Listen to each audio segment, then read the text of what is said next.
सर्लाहीको यो हरि नगरपालिका 1 स्थित चुरे क्षेत्रमा पर्ने यो कोठी झरना हेर्नुहोस् त, सुन्दर मनमोहक पुग्नलाई यो ठाउँ हेर्नुहोस्। यो चापिनी चुरे प्रावि स्कुल हुँदै बिन्दार चोकबाट अगाडि बढ्ने,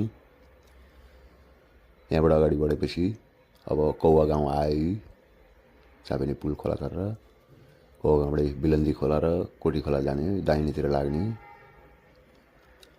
अगाडि बढ्दै बढ्दै गएपछि लगभग बाइकमा 10 मिनटको यात्रा लाग्छ होला।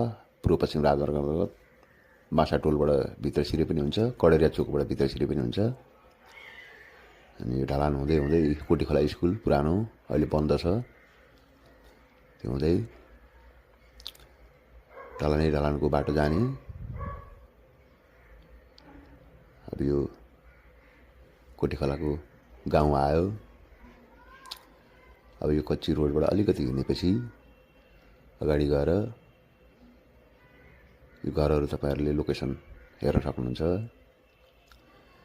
यहाँनिर गएपछि चाहिँ कच्ची रोड आयो। अब अगाडि गएर यो ठाउँमा गएपछि बाइक राख्ने, अनि त्यसपछि यहाँबाट 15-20 मिनट हिँडेपछि यो झरनामा मनमोहक यो सुन्दर दृश्य छ हेर्नुहोस्।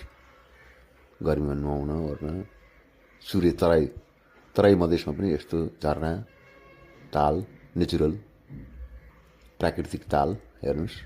यो हरि नगरपालिका वडा नम्बर 1 स्थित कोठी झरना हो है यो।